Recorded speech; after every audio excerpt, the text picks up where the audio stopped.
সম্মানিত মুসল্লিবৃন্দ, এ পর্যায়ে আমরা 3 নম্বর পয়েন্ট আলোচনা করব। ঈদের দিনে কি কি করণীয় রয়েছে এবং কি কি বর্জনীয় রয়েছে সে বিষয়টি নিয়ে আমরা এ পর্যায়ে আলোচনা করতে চাই। ঈদের দিনের 1 নম্বর করণীয় হচ্ছে ফজরের সালাতটাকে জামাতের সাথে আদায় করা।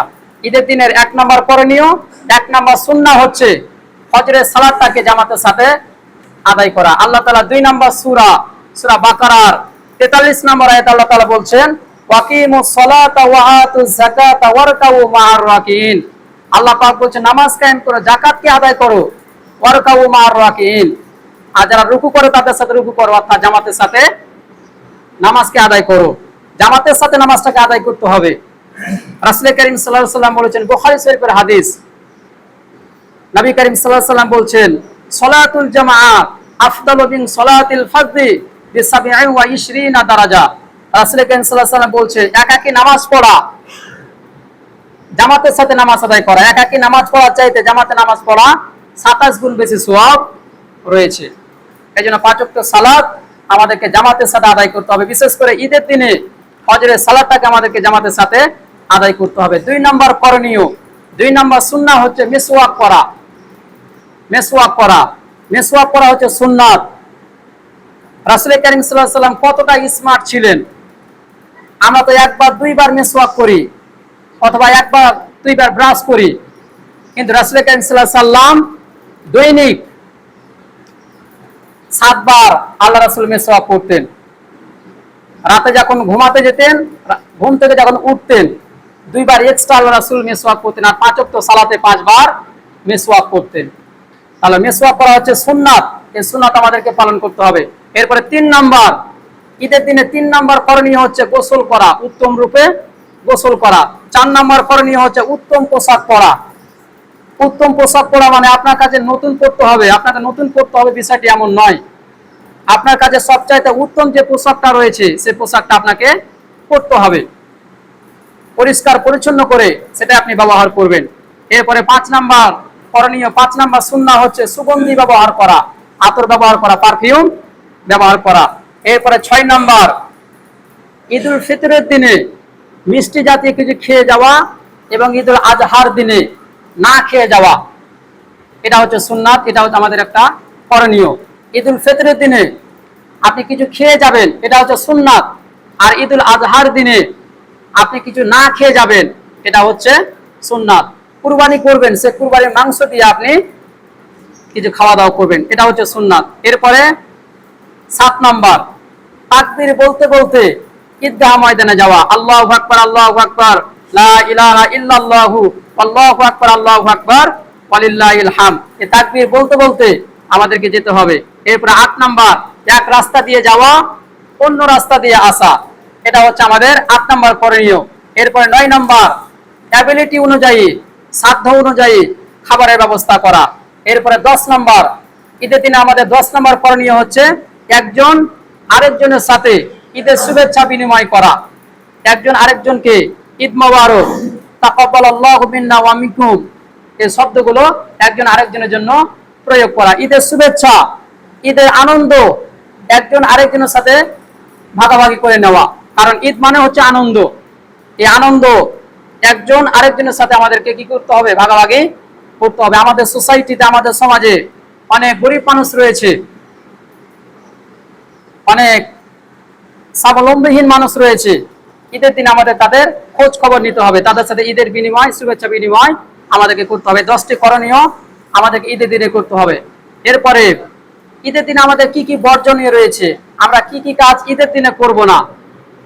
নাম্বার 1 নাম্বার, ঈদের দিনে রোজা না রাখা। ঈদের দিনে আমাদের 1 নাম্বার বর্জনীয় হচ্ছে ঈদের দিনে রোজা না রাখা। বছরে 5টি রোজা রাখা হচ্ছে হারাম, 2 ঈদে 2 দিন এবং কুরবানি ঈদের পরে 3 দিন, এই বছরে 5টা দিন রোজা রাখা হচ্ছে হারাম। ঈদের দিনে আমাদের 1 নাম্বার বর্জনীয় হচ্ছে ঈদের দিনে রোজা না রাখা। এরপরে 2 নাম্বার, অপব্যয় না করা।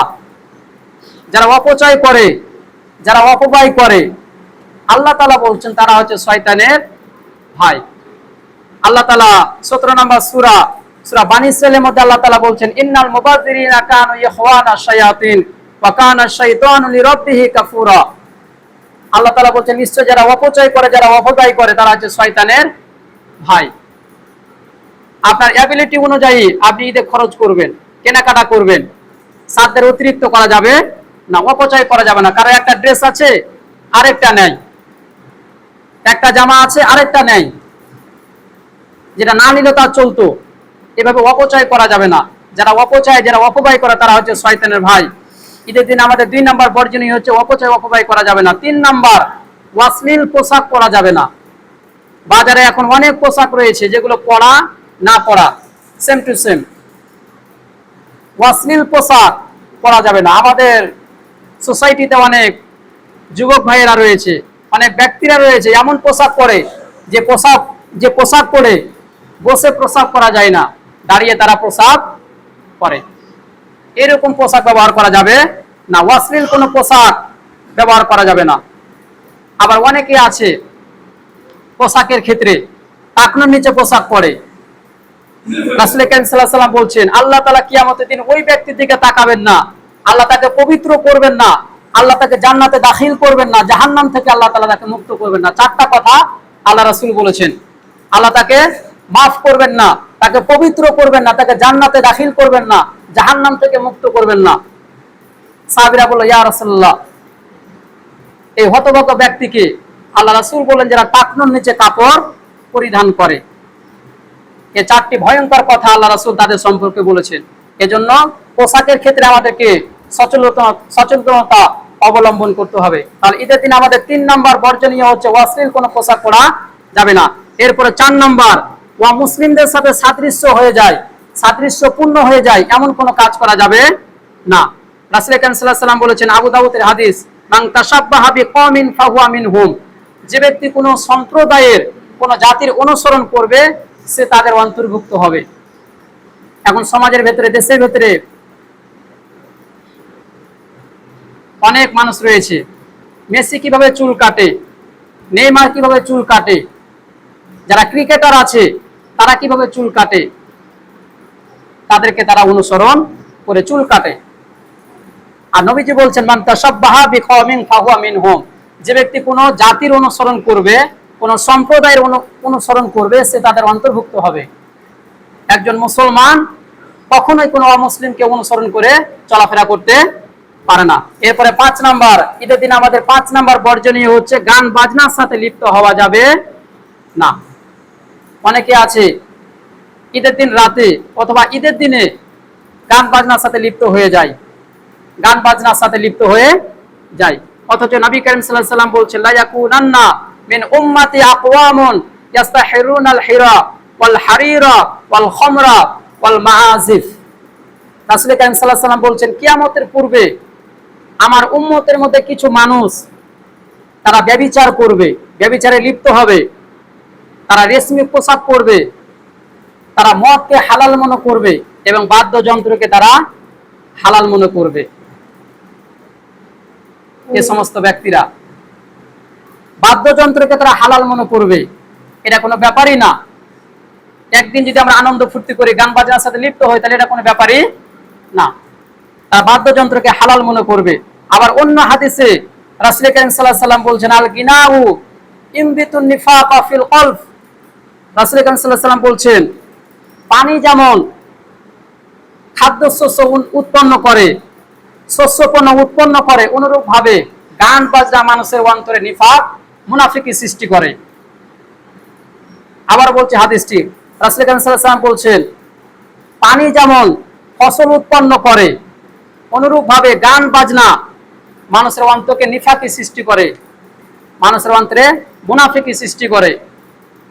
আর এই মুনাফিকি করতে করতে এমন একটা পর্যায়ে চলে যায়, ইসলামের কথা ভালো লাগে না, কোরআনের কথা আর ভালো লাগে না, মসজিদের কথা শুনলেই শুধু গা জ্বলে, আলেমদের কথা শুনলেই শুধু গা জ্বলে।